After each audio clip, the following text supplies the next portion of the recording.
Здравейте! Аз съм Марина и ще ви покажа как да запишем някого на платформата Atomy Европа. Първо, това може да стане по два начина, като изпишем shopatomy.com в Google или чрез апликацията, която предварително сме свалили. Но да започнем като намерим сайта в Google. Изписваме го. И след това, като се отвори, обичайно има една реклама, която кликваме в долния ъгъл и я затваряме. Ето тук трябва да кликнем на меню и се отваря следващата страница. Сега имаме възможност да сменим езика. Горе на планетата има 3 езика – испански, английски или немски.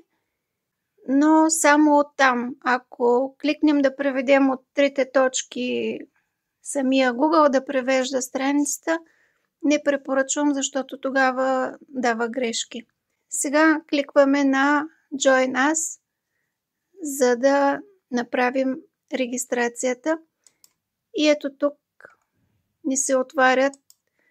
Има 3 възможности за консуматор, за дистрибутор и за глобално регистриране. Това е за страните, където все още Atomy не е отворена, но вече са предвидени страни за регистрация.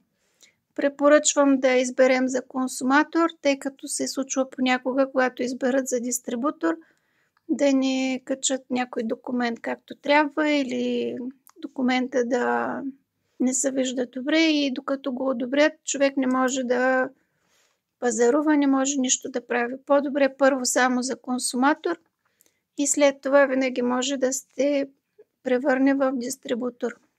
На тази страница трябва да приемем всички условия, като кликнем на първото квадратче и те се отбелязват всичките. И синия бутон ни показва, че можем да продължим нататък. И тук трябва да попълним имейла. Обърнете внимание, че до маймунката е едната част и втората част след маймунката можем да изберем от листата. Ако случайно е някакъв необичаен имейл, можем да кликнем на бутона отдолу и да го изпишем. И след това кликваме да се изпрати имейл. И тогава човека, който записваме, трябва да ни съдейства, да ни каже кода, който е получил от Atomy. Този код има валидност само 30 минути. Това е за сигурност на хората, за тяхна защита, за да не бъдат записвани без тяхно съгласие.